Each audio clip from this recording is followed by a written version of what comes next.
Hey everyone, my name is Moise, and welcome to the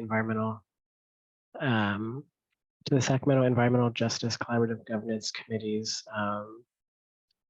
postponed June 2023 meeting. Today we're talking about the heat and how we can build kind of community resilience around it.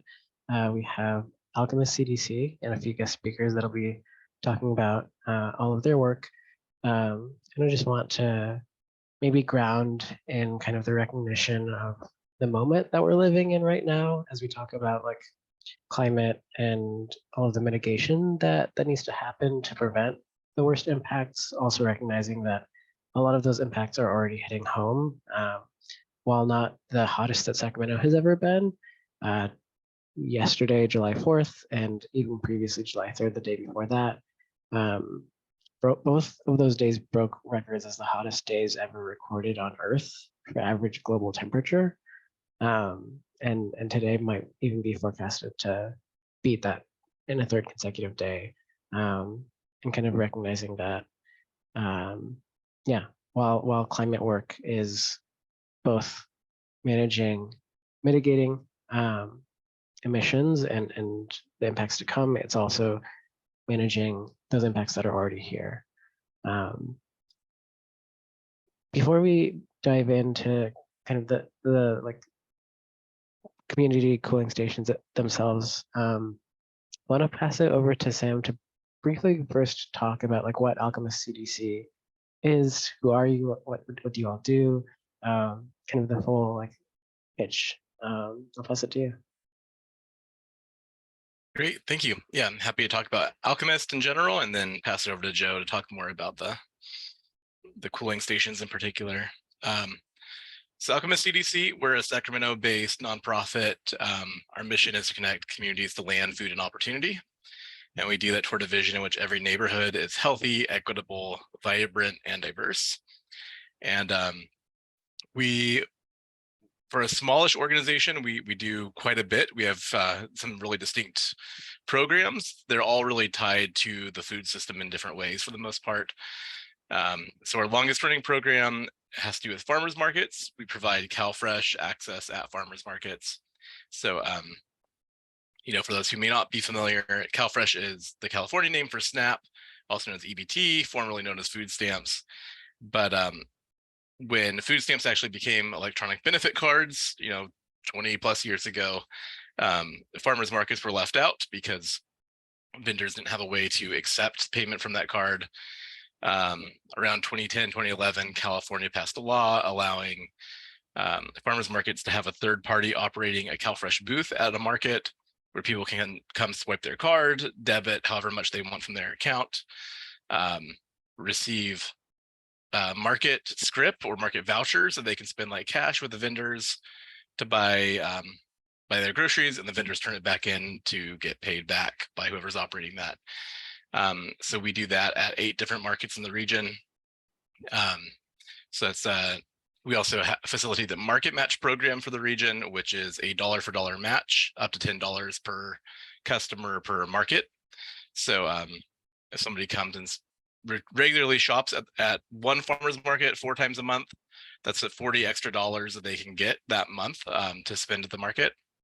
So really helps stretch their grocery budget and also supports local producers. We also have our entrepreneurship program called Alchemist Kitchen, where we work with under-resourced entrepreneurs who want to start food businesses as a way to seek more financial stability. So that program is broken into a few components. We have a training class called Micro Enterprise Academy that we offer twice a year. It's a 12-week course on the fundamentals of starting a successful food business. And graduates from that program come out with a draft of their business plan, and they'll learned quite a bit about the basics. So we have everybody from those who just have an idea to those who have a food business that's been up and running for a couple of years, but maybe isn't turning a profit because they never quite learned how to drill into their costs for their prices or whatever it may be. We also have an incubator program that's for graduates from the academy, those who show the most readiness can join and have individualized coaching for 2 to 5 years as they really get their business up and running and off the ground. We also run a commissary kitchen where these businesses can affordably start their manufacturing and production of food.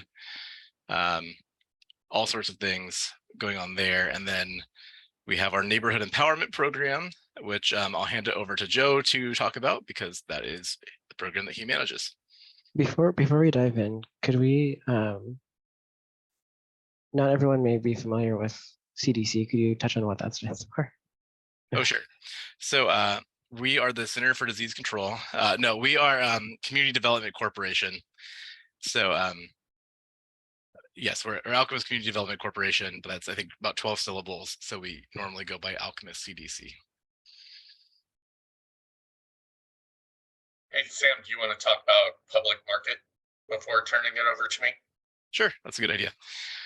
So I'll give a slight hint of the neighborhood empowerment program because it relates to this too, which is that our neighborhood empowerment program, it does community development. It's more hands-on, direct community development, largely through like place-based work. So that can be community gardens and green spaces, things like that. So we are doing our most ambitious project yet called Alchemist Public Market. So on about 0.8 acres up in Sacramento's River District. So sandwiched just above the rail yards and below the river. We will be opening a space that kind of brings all 3 programs together. So it's a hard one to talk about quickly, but I'll try. At its core is a large building that will have a commissary kitchen. We currently rent our commissary kitchen. This will have a chance to own. It'll be able to support about 40 small businesses who are being incubated out of that space, catering businesses, packaged foods, that sort of thing. It will also contain a social enterprise cafe, which will be operated by NorCal Resist, another local nonprofit.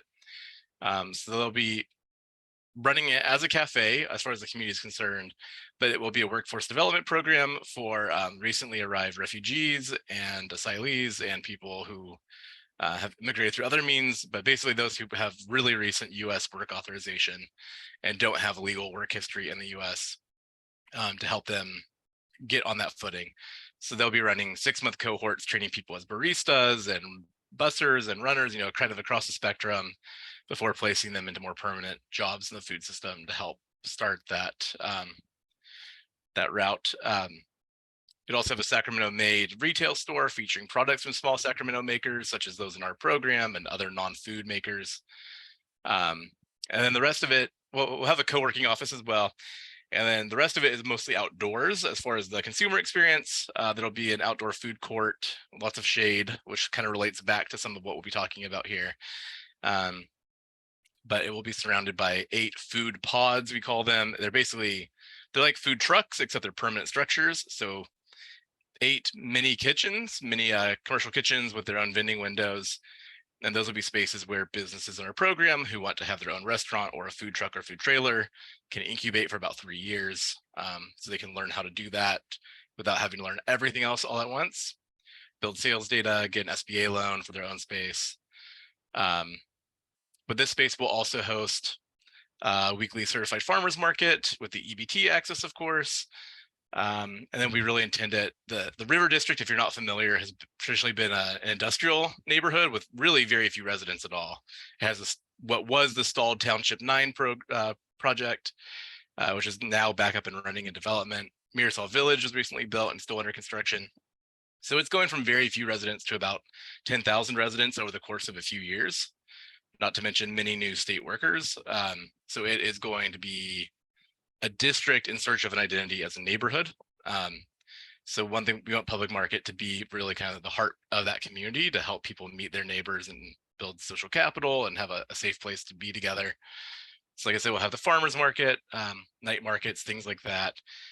But you know, the place-based design is a big component of that. We'll have a playground on site that is being designed to be fully inclusive of children with different disabilities. So, you know, it'll be very inclusive. If a child uses a wheelchair, for example, they'll be able to use everything.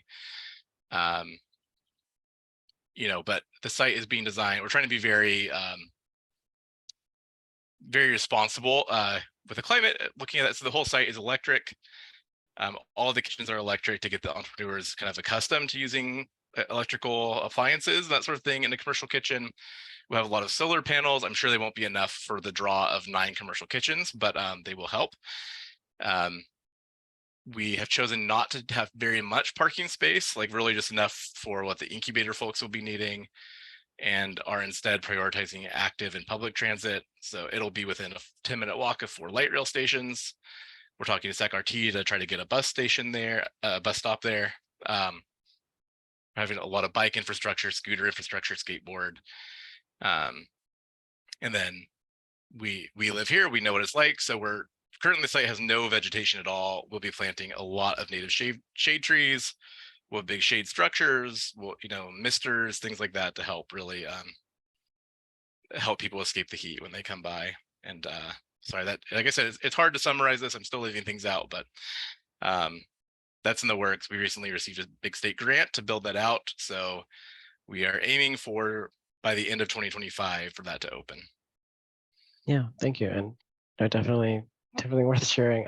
I've been a big fan of just loosely following, especially all of the kind of intersections that it gets at like this piece of what does it mean to build community resilience, and that idea of having community spaces. Thank you. Over to you, Joe. So I'm the neighborhood empowerment manager with Alchemist CDC. So I basically manage our public spaces, which currently include Oak Park Soul Community Garden, which was previously its own nonprofit that merged into Alchemist in 2018, 2019. Also the Pansy Community Park and Garden, which just finished construction in April, which is in Central Oak Park, and it was a vacant, blighted plot that SHRA signed over to us to make it a community asset. So it's basically has 8 community garden or 8 garden plots, some community garden spaces, a playground. A lot of community outreach was done to find out what the direct neighbors would really like to see in that space. We have the Oak Park Art Garden, which is a huge plot of land, almost an acre, on the corner of Martin Luther King Jr. and the 12th Avenue bypass. We recently acquired that and with a state grant, and we're building out the infrastructure to again make it an asset to the community, and just a space for the community doing outreach of what they would like to see. We also, about a year and a half ago, we started managing the Mirasol Village Community Garden, which is in the River District, a couple of blocks from where the public market is going to be. And that is, Mirasol Village is a community that replaced the old Dos Rios housing community that was a low-income SHRA facility that was notorious in Sacramento because it is an island surrounded by industrial. So a lot of things happen there. There are no services available. It's a transit desert. It's a food desert. It's a safety desert because it's not like they have regular patrols of police officers because there's no people there except for homeless. That's kind of what people think. So it's transitioning into a mixed income housing community. It's close to halfway being built, and we manage the community garden there, which is almost an acre. And it's really shown us a lot of what the community needs are, which I think is going to be helpful with the public market, because my goal and why I'm there is to build a relationship with the community, which will help bridge that gap, that couple of blocks to Mirasol Village. We also recently took on as a full program, a program called Community Connections, which we fiscally sponsored until recently. And it's a program that started during the pandemic when the community was concerned about families that were on free and reduced lunch programs in the 95820 area code. That program is now a full Alchemist program, and we provide weekly food boxes to families, and we deliver them if we need to. Also, there is some pickup, but that program's expanding to all of the Sac City Unified School District. So it's really growing. And I'm really excited that that now is a full Alchemist program. What we're talking about today, though, is the community cooling stations, which came about in the fall of 2020. I believe it was Sam's thought of it, and it was a way that we could easily mobilize neighbors and communities to help provide a respite for those who have to travel on hot days. So people who have to bike or walk to go to work, or they don't, or if they're unhoused, just an access to water or some cooling or just something that, and we want to make it really easy. So those who want to help, we would provide them with the equipment. They just provided a space.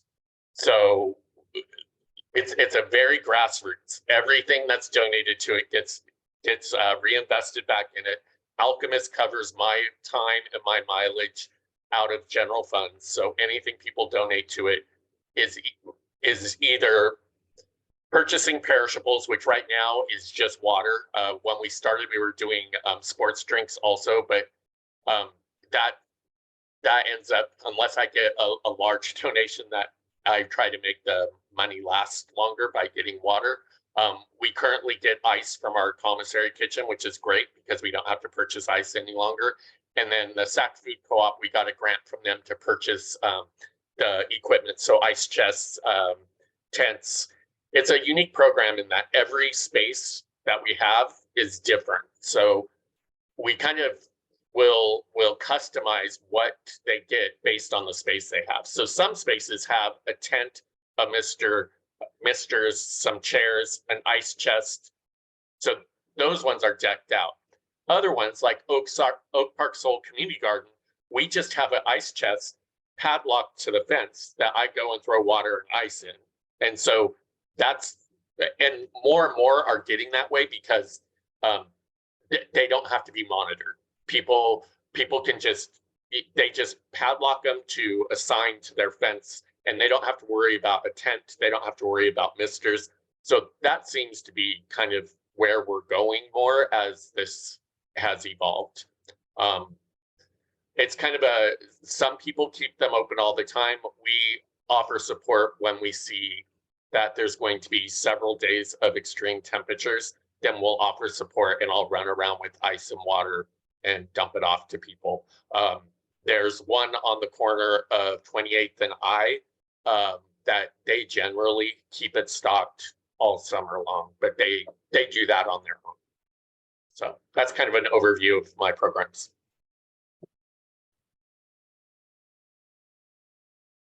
I know that, and this is maybe a separate program, but or at least a separate resource. Alchemist has like the community food resource map. I may be getting the terminology wrong, but it almost sounds like there's a little bit of like overlap between kind of these like stagnant spots where people could pick up water. Could you talk a little bit about that map? Oh, Either. The map, the resource map. Yeah. Sam, do you want to talk about that since that was kind of you putting it together? Sure.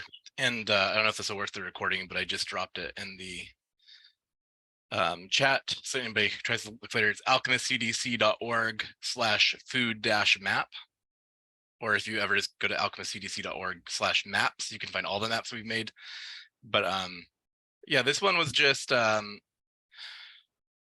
honestly, this map in particular was inspired. Sorry, my hand is all colored thanks to my kids. You know, a little bit earlier this year, for those who might have been tracking, the emergency allotments for CalFresh, well, not just CalFresh, but SNAP nationwide ended. So during the pandemic, sorry to backtrack a little bit, but it's helpful to explain.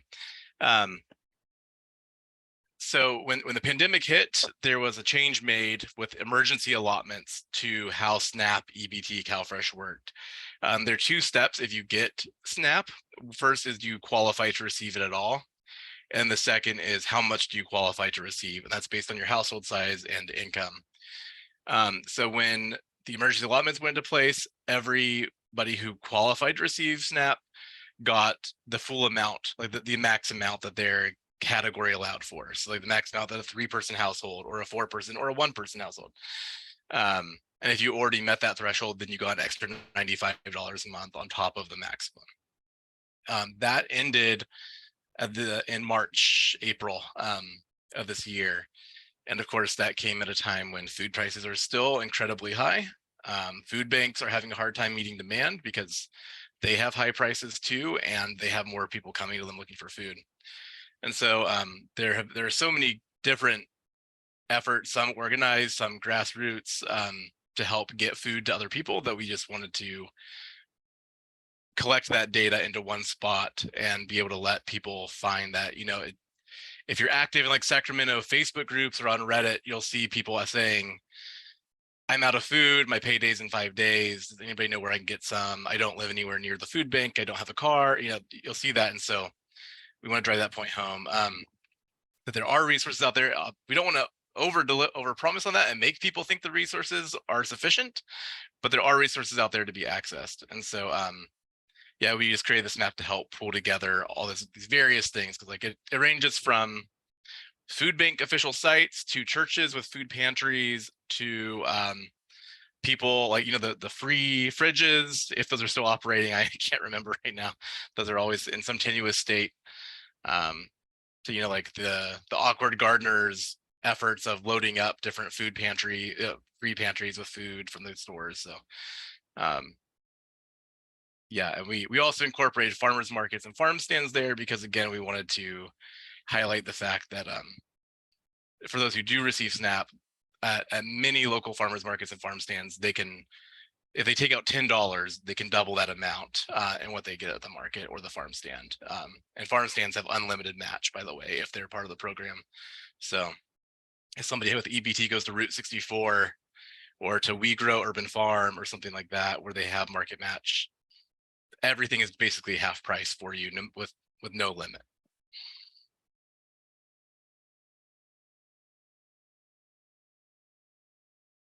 Exciting.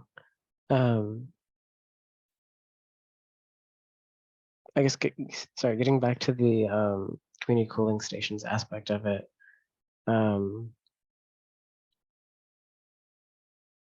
What has been like the, I guess before I get into this, kind of prefacing with like the acknowledgement that like these are very much community operated, community mobilized reactions to obviously like this broader problem.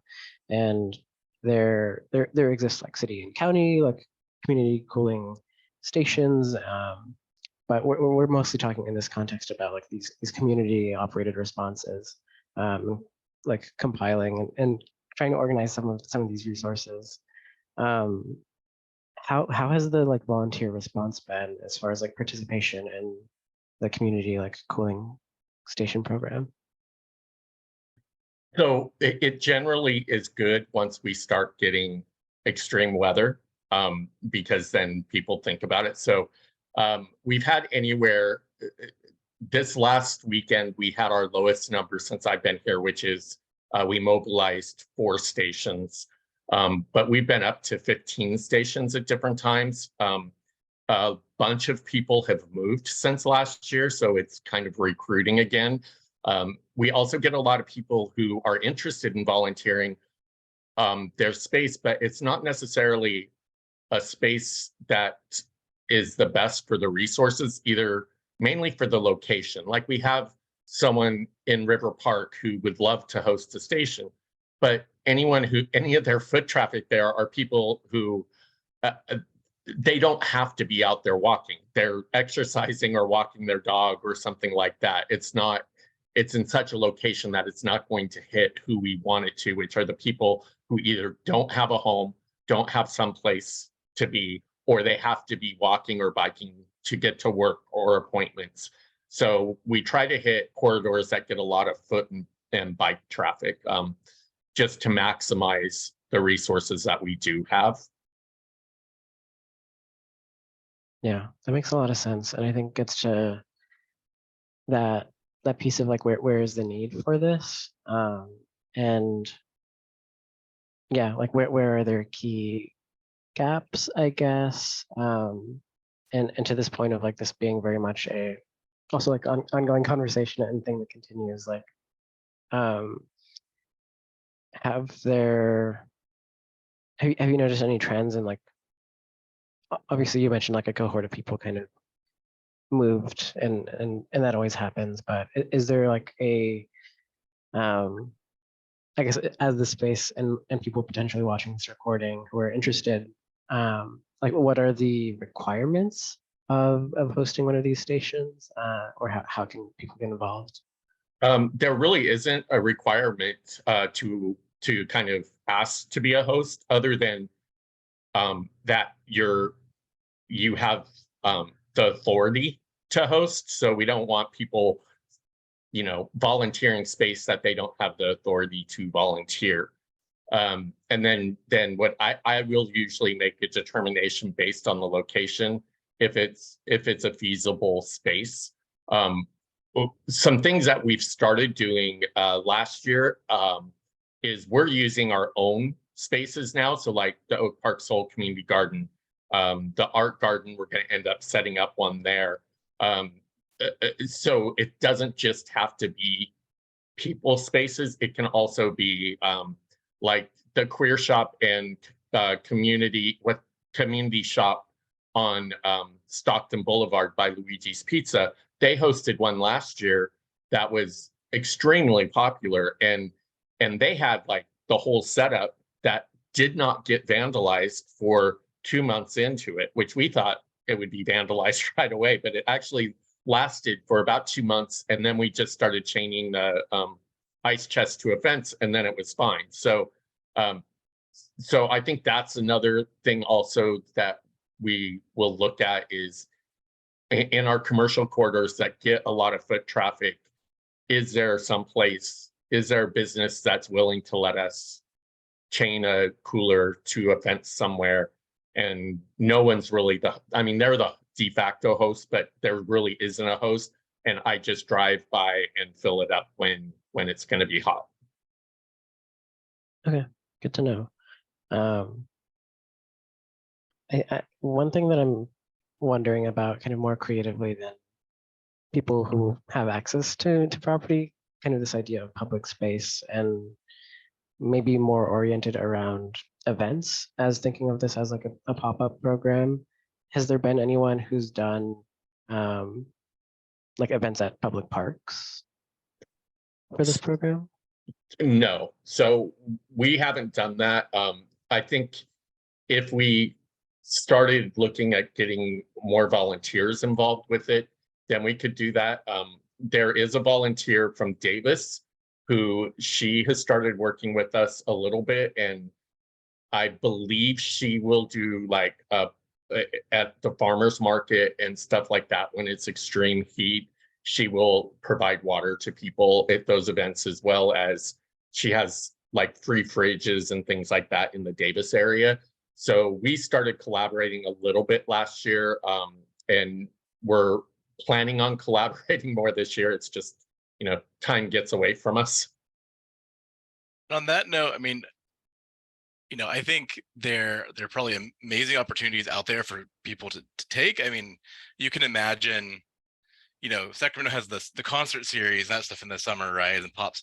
I mean, resources could be put together to have like a hot summer nights series in July and August, where maybe like when every day that sets 100, you pick a park and you have some music and you have refreshments, and that, that kind of thing could be done. I know like this is a pretty small and a grassroots effort on our end, because based on limited capacity, and we want neighbors to really have buy-in, and like the beautiful thing about parks as public spaces, like, well, they have shade, they have the ample trees with the transpiration, and they've got drinking fountains, and like parks are like libraries, right? Although are these amazing amenities that do provide some relief in public space, although we always need more. But yeah, we're kind of trying to like pinprick those spots that like are not next to a park, right? Not next to a library, that nothing's available. It would be great to be able to also target a way to be able to set them up more adjacent to bus stops. So people taking public transportation, it's there for them. The one on Stockton is right by a bus stop as well. And that one was really popular. It always needed water. And the one at 28th and I, which is by an encampment, was always really popular. Unfortunately, last summer, one of the people staying at the encampment would see me and immediately go and dump all the water out. So we paused it because it just wasn't, it wasn't a good use of resources when it was basically being vandalized right away. We brought it back this last weekend, and it seems like it's doing well, but that's part of the community that we're serving with this is sometimes that stuff's going to happen. So you just kind of have to roll with the punches and adjust, and then stop for a while, come back and just make adjustments. And on the bus stop note, this is a different thing, but to mention, we at the Oak Park Art Garden, with the Smudge Shine grant a couple of years ago, we rolled out, was it just last year? I don't we rolled what we called like our project called the Friendliest bus stop in town, where there's a bus stop at the art garden, which actually is not in use right now. That line's been cut, although we hope it'll return. But it's still a major thoroughfare for pedestrians and cyclists in any case. But we constructed basically there's nothing there at where the bus stop is supposed to be. So we constructed, some seatings, like a bench, a shade structure overhead, a solar powered like Wi-Fi hotspot, nightlight, phone charging station. I don't know what things currently function. I think it's vandalized pretty rapidly, to be honest. Bike parking, bike repair stand, which was there for quite a while until that was also had the tools cut off of it. These are the things that happen. But part of our thought when we did that, and we didn't actually end up getting much media attention at all, which we had kind of hoped we would, so we wanted to inspire like property owners who have property near bus stops to think about what they could actually do, like what very small, inexpensive interventions you can do to make like transit riding far more accessible for people and far more humane in summer heat. Like, can you build a little shade spot? Can you put in a bench for people to sit down? Can you put out an igloo cooler of water? There's so many really, and there's like these stands too. Like people don't have to do this with us. It's such an easy intervention. It's not very expensive. Like, and the first time I saw this was actually from a neighbor. So Amy Phelps, who people might know as the artist named Phoenix here in Oak Park. She has the Halloween house. But back in, I think, 2015, I saw her putting up a cooling station on the hot days. That was the first I'd ever seen that. That inspired us to help stimulate these, and we hope people can hear about it. Just go ahead and do it on their own as well. Yeah, thank you. And I think kind of this idea of like, obviously there's kind of an infinite amount of like potential for possibility for utilizing public spaces and creating these resources. Seeing this program as maybe a framework for people to latch onto to help get started, and hopefully get inspired and do it on their own when feasible. Yeah, catching up on the chat on this idea.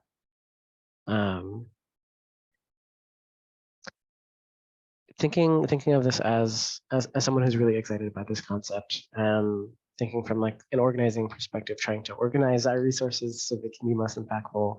One of the biggest challenges, at least at like the governmental level, when resources like these are established, like cooling stations are opened, or cooling centers are opened, is this idea of like notice and how do we let people know that they exist? Wondering what's the best way for advocates who work with communities in need of cooling to find out like when and where cooling stations are open?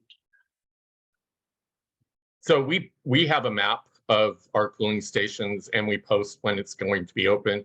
I think one thing to keep in mind with these are they're not like the cooling centers that you think that the city and county are doing. that these are for people who are traveling someplace. So they're on foot or riding bike, and they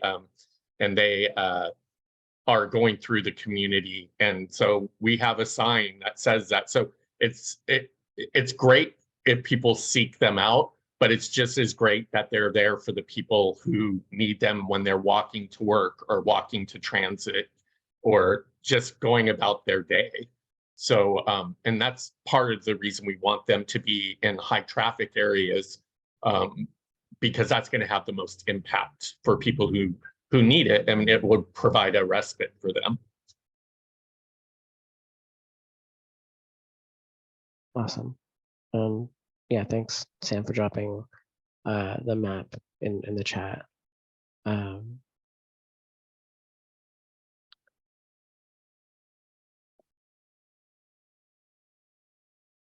Could you, I guess, briefly just touch on the map itself?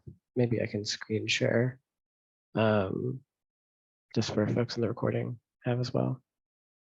Yeah, I mean, this map's pretty basic. Like right now we just have 4 stations up. And it really is just a Google map that shows where those 4 pins are roughly. We don't put the exact address, we want to, especially if it's a private residence. We don't necessarily want to but you can find it if you go to the intersection that we have noted in there. And again, the map in some ways is actually less about helping people who need it find it, because that will probably just be people passing by.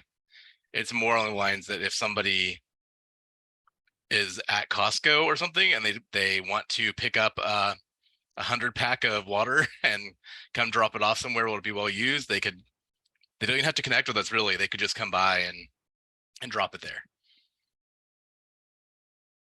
Okay, awesome.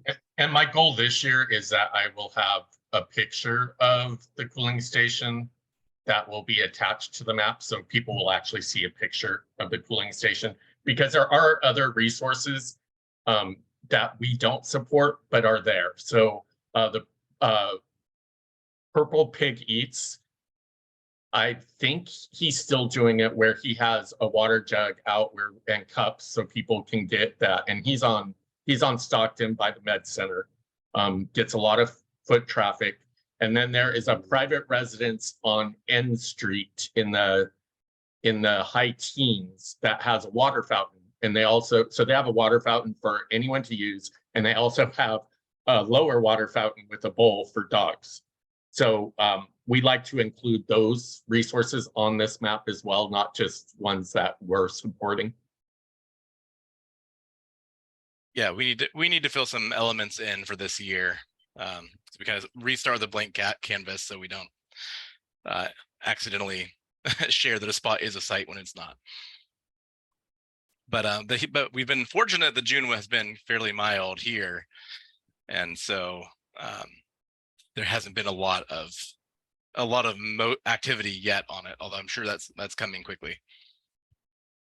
Yeah. Awesome. And then I guess maybe a question of scope. I guess what are the boundaries within which Alchemist is providing this program? Is it specific to the city of Sacramento? Is it broader county? Are there limits on that as far as like people who are interested in volunteering to make this happen? As far as hosting, I think we're pretty much in South Sacramento, Central. We're hoping to get some sites in North Sacramento. It doesn't necessarily have to be city or county, but we also, because of resources, we can't just go everywhere, so it's like if we start going out, Rancho Cordova, Rosemont, that would get very difficult unless we have volunteers who will actually take on the delivery aspect of that, which does get difficult because it's basically an on-call volunteer position then, because you know what the forecast is going to be. So you would have, 5 days prep to know that you're going to be needed. Ideally, we would get to a point where I'm just organizing and I'm not the one who's running around delivering. there's some logistics with that, but then we could support a lot. We are, again, we're going to be supporting Davis. So Jocelyn, who is doing the program in Davis, was doing it on her own. And then last year, towards the end of the year, she reached out and says, "Oh, I'm doing this." And I'm like, "Well, you should have let us know sooner," because she volunteers in other capacities with us. So it's like, oh, you know, of course we'd be happy to support you with it. So she's not trying to fundraise or spend money out of her own pocket. Yeah, and you know, like Joe mentioned, like Purple Pig Eats right on Stockton, right across from the Med Center. We'll get them on the map soon here. We'll probably have a different type of pin marker to show that it's like not one of our stations, it's a different kind. But similarly, if people elsewhere in the county or even, you know, Yellow County or something want to do this, if they say, I have a residence or a business, I want to set this up in front of my place, I will help keep it stocked, or I'll find people to help me. You know, we could absolutely include things like that on the map as well. I mean, we'd want to help, you know, highlight those types of things. We're not going to be sending Joe out to Rancho Cordova to make the deliveries. It's just not efficient. But you know, this is an intrinsically grassroots type of. It's a very easy thing for people to do their own. So it's very open for that kind of thing. Yeah, and we can help people with some of the resources. Like I can get people an ice chest if they take on the responsibility of stocking it, doing that anywhere that meets the criteria of being a high traffic foot or bike space that people aren't traveling recreationally when it's 100+ degrees. We're happy to support that. What that support looks like, again, is going to be customized depending on where its location is. Just almost like what equipment we provide, you know, it's totally depends on the location. And I would say it's the same with the support. We'll help support these pop-up cooling stations pretty much anywhere. What that support looks like would be individualized depending on the location. And we do have like a volunteer form on that page that I linked, alchemistcdc.org/cooling, where if people are interested in hosting a spot and just you want to start that conversation about whether their space is a good fit or what might be a good fit there, we welcome that.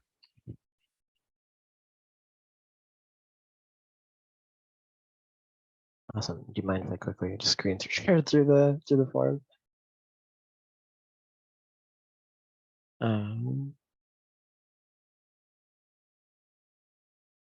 And, you know, I'll just note for anybody who may be in other types of positions, you know, when we first did this, we had an interesting call from somebody kind of high up within a state department, you know, and I don't think things come of this at this point. It's still May, you never know. But, you know, they were inspired by the thought and just hadn't occurred to them that there were people who were stuck in the heat, you know, before, and talking about like, you know, what if there could be some sort of state program where like some of the most vulnerable people receive on the high heat days, receive a voucher that's worth $20 at a participating restaurant or something, where like they're allowed to come sit in the cool for 4 hours.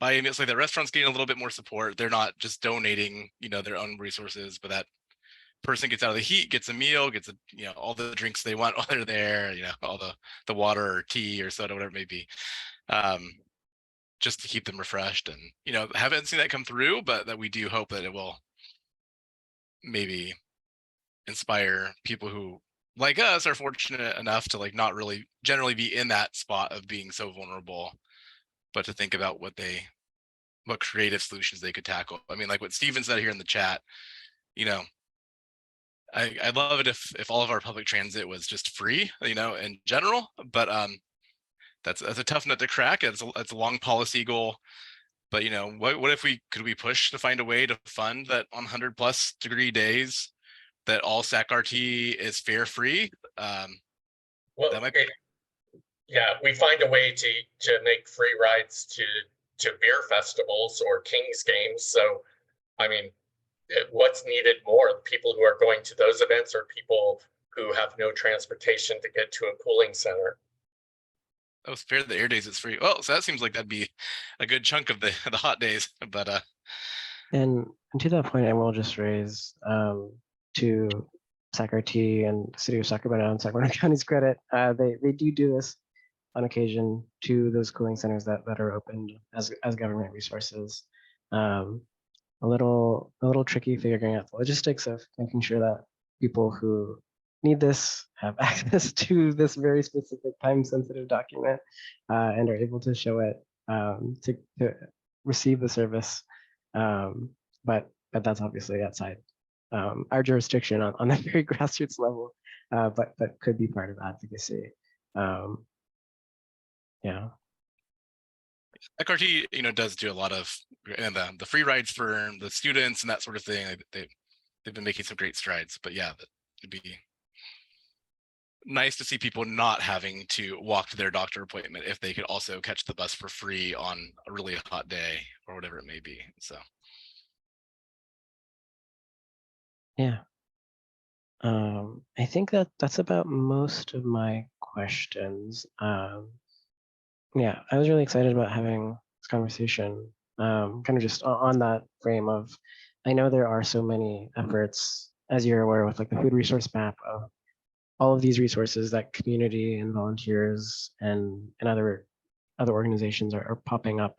And kind of the more I think that we build relationships with one another and have those connections, the more we can be organized and impactful. Especially when there are existing like mutual aid networks and people doing these things, just making sure that they're aware of programs and frameworks like this that exist. Well, and I'll add that the food map that Sam put together in many ways is the same as the cooling station maps, where that's also listing places that you can potentially donate. So if people who have extra produce, River City Food Bank is very gracious of any donations that you get and are tremendous. I grow a lot of extra produce at Marisol Village, and I take it there or I drop it off at a free fridge. So knowing that resource can also be used as a way for you to donate also to vulnerable communities. Yeah, and I know there are certainly networks of people that at the free pantries, when they know there's hot days, just go to Costco and get tons of water cases and drop them off at each one as well. yeah, there are a lot of little untold stories around town that like should instill hope about what we can get done. I'm just going to make one little plug that I think is relevant here too from our maps page. So again, alchemistcdc.org/maps. There's one on there called the Sacramento Area Political Districts Map. I won't give the link because it's kind of long, but you can find it easily from there. This one has, because I know this group is going to be politically inclined and advocacy inclined. It's up for our region. You can turn on layers to see assembly districts, senate districts, congressional, city council for Elk Grove and Sacramento. Sorry, my screen just jumped out away from me. See if I can get back to it. Sorry, I jumped to screen share the food map site. Yeah, well, my screen will not let me out of full mode. Okay, here. Okay, there we go. So the county supervisor districts, city boundaries, zip codes, school districts, and schools. So could I just give you screen share access? Would that help? Oh, sure. Here. There you go.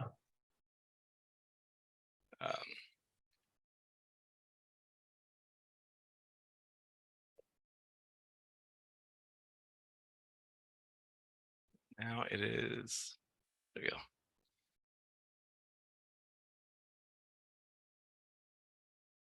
So if that's showing, here's, you can see a list of the different types of filters you can turn on. You access it through the top of the map. You can pop that out and turn these on. You can overlay them with one another. So you can look at school districts with assembly, zoom in, figure them out that way. But we found this to be a helpful thing just for advocacy, and there aren't a lot of resources to figure out all of the different political jurisdictions that will maybe convene in one spot if you're doing that sort of work. So just wanted to make that note that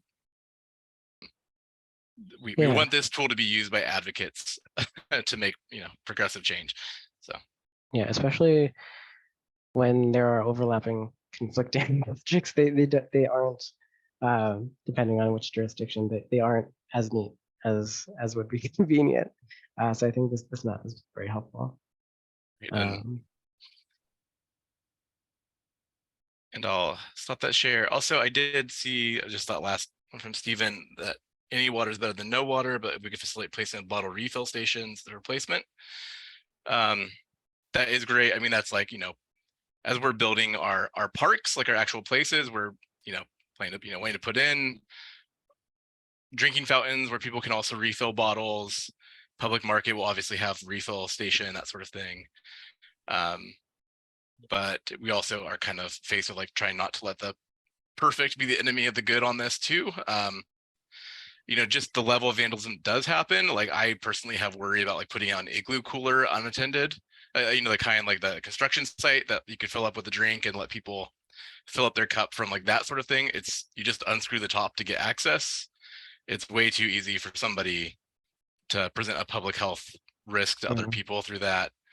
I wouldn't trust one of those if I came across it and it wasn't attended, I mean, even to the extent that you have people who want to antagonize unhoused members of the population and might do something to it that way.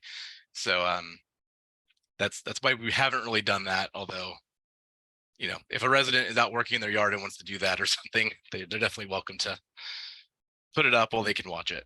Yeah, and I think illustrating the point that this is very much grassroots in response to trying to fill gaps and needs, and obviously what I ideally be addressed by local government institutions, but where there are gaps, it's great that people are stepping in to try to fill them.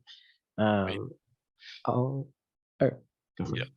Maybe there's a future where every fire hydrant has a drinking fountain spigot on it too, or something, like a way to actually build that infrastructure in everywhere.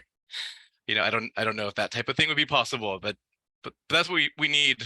We need more parks and we need more drinking fountains and that sort of thing, so we don't have these huge gaps between.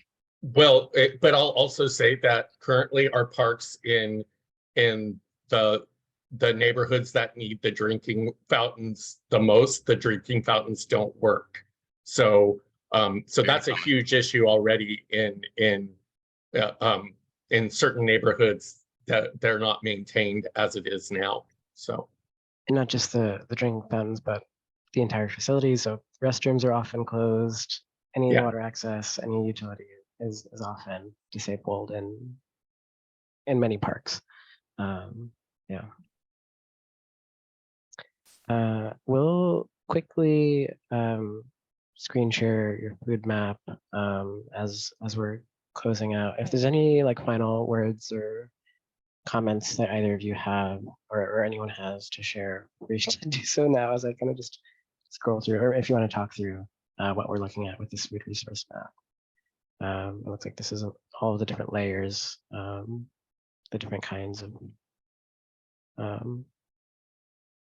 resources available, neatly categorized with colorful icons that I appreciate. And this one does have some political boundaries too that you can turn on as well if you want to.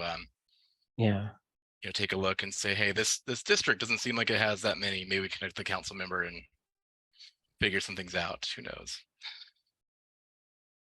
Yeah, very, very helpful. Again, alchemistcdc.org, back, and then /food map. Cool. This was a really great conversation. Thank you both for making the time and joining, and for the work that you do. Any final thoughts before we wrap up?